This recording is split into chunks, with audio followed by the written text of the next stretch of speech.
Sveiki, gerieji žmonės, draugai ir nedraugai. Seniai ką besakiau, tai šiandien noriu pasakyti savo pastebėjimus apie planuojamus kelių eismo taisyklių pokyčius, tuos pasiūlytus. Kadangi vairuoju virš 40 metų, vairuoju viską ir profesionaliai, taip pat vairuoti moku, tai manau, kad nebus įžūlu pasakyti savo nuomonę. Kaip norite, priimkite taip, bet aš, mintis tokias turiu. Tai va, pradėkim nuo greičio automagistralėje. Tai nieko jis labai tas nepakeistų 140, nei greičiau, nei lėčiau. Aš būčiau greičiau prieš to greičio didinimą. Ir pasakysiu kodėl. Pirmiausia, kelių būklė mūsų nelabai leidžia jau. Remontas ant remonto ir nelygumai visokios vėžės. Antra, įsivaizduokit, yra 2 juostų kelias. Dešinė juosta važiuoja visi, kas lėčiau važiuoja, sunkvežimiai, autobusai, šiaip žmonės lėčiau važiuojantys su žaliu lapu ir panašiai, kas šiaip nori lėčiau važiuoti taupo, dėl bet kokių priežasčių. Kairė juosta yra greitesnė. Dabar protingas, užaugęs socialus žmogus kairė juosta važiuodamas nusistato maksimalų leistiną greitį, jeigu leidžia kelios ir oro sąlygos, įjungia kruizo kontrolę ir važiuoja išlaikydamas atstumą bent 100 metrų ir daugiau negu 100, iki priekį važiuojančio automobilio. Va taip judėdami mes nesudarytume spūsčių ir jokių, sakykime, pavojų. Vėlgi iš pirmos juostos bando persirikiuoti, apvažinėti vienas kitą, tą reikia įvertinti, tai va, jeigu bus 140 vietoj 130, tai tas greičių skirtumas dar padidės nuo 90. Niekas sunkvežimio ir autobusam, kaip supratau, ar ten tiems su žaliu lapu didinti to greičio nesiruošia. Tai va, bus dar didesnis greičių skirtumas ir tiems žmonėms bus dar sunkiau persirikiuoti. Tai va, priekį važiuojantis 90 vilks visą koloną iš paskos, tie bijos persirikiuoti. Bet didžiausia problema vėlgi yra, ne šitie žmonės, o mūsų vatnikai, kada tau prilimpa iš galo ir mirksi šviesomis, net jeigu tuščia būna dešinė juosta, tu važiuoji tvarkingai savo 130, tą leistinę greitį, kruizo kontrolę, jam reikia. O dar blogiau, kada reiškia priekį, taigi kolona koks 30 mašinų 20, jisai reiškia važiuos prie kiekvienos, kad visi ją leistų. Tai čia aš pasakysiu, kad šitie turėtų būti, jeigu negalima fiziškai naikinti, tai jie turėtų būti labai baudžiami realiai, baudžiami nežinau kaip. Tai va, dėl tų priežasčių ta 140 saugumo ir greičio nepridės. Va, dabar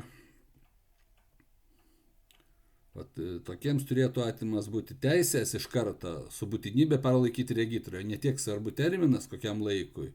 Dar be abejo, čia kitos galbūt pokalbio tema, visi važinėja be vairuotojų pažymėjimų, kuriems atvažiuoja į vairuotojų pažeidėjų kursus, jie atvažiuoja su savo automobiliais, didžioji dauguma.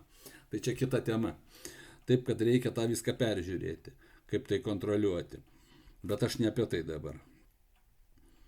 Dabar į ką aš atkreipčiau dėmesį, tai nusižengusių kursai tie vadinami, tai šiai dienai yra papildomas baudimas. Tas, sakykime, tie vaikai, kurie išlaiko su B kategorija, išmoksta iki milimetro, už bet kokį pažeidimą, žioplumą gauna tos papildomus kursus, tai yra apie iki 100 eurų susimokėti ir pusę beveik dieną praleisti kursuose, išklausyti. Arba ten koks žmogus, apsirikęs kažką padaręs, tai aš juos palikčiau tik tai chuliganams, o tokiems, kuriuos minėjau, kaip automagistraliai, girtuokliams visokiems ir tiems, kurie nuolatos daro pažeidimus. Pavyzdžiui, nuo 2 arba 3 pažeidimą kuris tikrai žmogus turi kažkokių problemų. Ir skirčiau net ten tą kažkokį išklausyti, žino puikiai tas taisyklės, visada gali pasiklausti mokyklą, skirčiau šiandien psichoterapijos ir 10 kartų daugiau apmokamos ir kontroliuoti, tai turėtų ne vairavimo mokyklas, o jau kažkas, nežinau, kas vykdo tas paslaugas, kad negalima būtų to nusipirkti, nes viskas pas mus perkama. Tai va su tais papildomų mokymų. Lygiai tas pats, sakykime, su parkavimu dabar yra. Stato kaip nori automobilius, kuo įžulesnis, tuo klaikiau maždaug. Arba būna pasiteisinti, nepasiteisinti, tai aš supolu, aš nemoku maždaug. Ir ko tu kimbi, jeigu nemoki, ateik ir mokykis. Tai už tai irgi bausčiau, nes tiek kiemuose, tiek visur jaučiasi žmonės lyg jie vieni būtų šiame pasaulyje. Tai va čia irgi galėtų būti stipriai baudžiama. Tai. Dabar tas pakeitimas, kur dviračių lenkimas, kad iš būtino į rekomendacinį, va čia šitam dalykui pritariu ir kiekvienas vairuotojas turi nuspręsti, bet vėlgi čia turėtų būti išlygos, ne išlygos, o pakeitimai dviračiams. Aš važiuoju ir kitus reikalavimus, būtinai dėvėti šalmą, pavyzdžiui. Kam šalmas durniui, kuris važiuoja per raudoną šviesą? Visigi pastebėjot, apvažiuoja mašinas atlėkia ir kerta sankryžą degant raudonam šviesoforo signalui. Turiu omeny, reikia labai sugriežtinti reikalavimus dviratininkams ir jų kontrolę. Įvesti taisyklę, kad jeigu yra 2 juostos ir daugiau viena kryptimi, dviratis važiuojama dalimi važiuoti negali, nes tai yra jau nesaugu. Paprastai automobiliai važiuoja greičiau, net jeigu tai yra 50 km/h greitis, nes jiems niekas netrukdo. Tai dviratis jau nesaugu.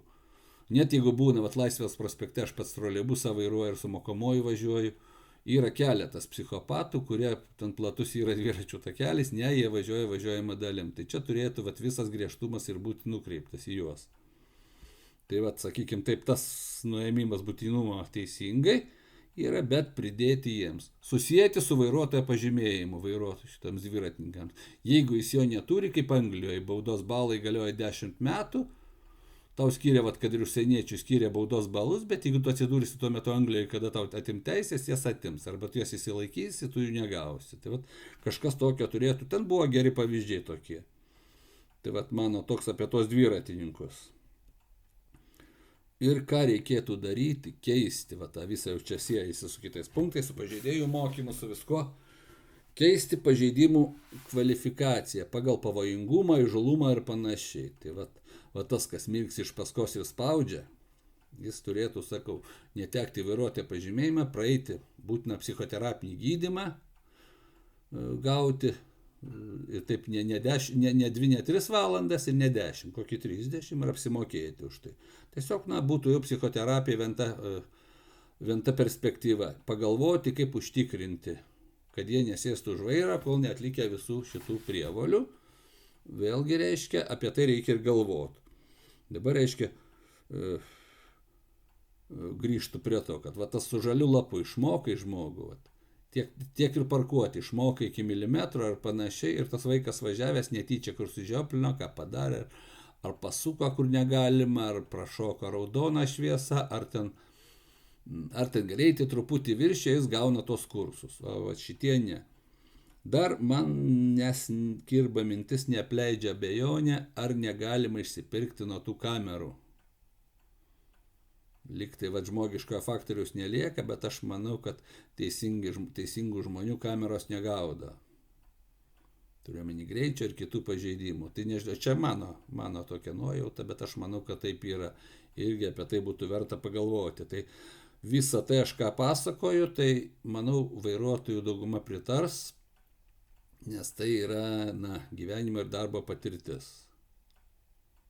Tai prašau komentuoti,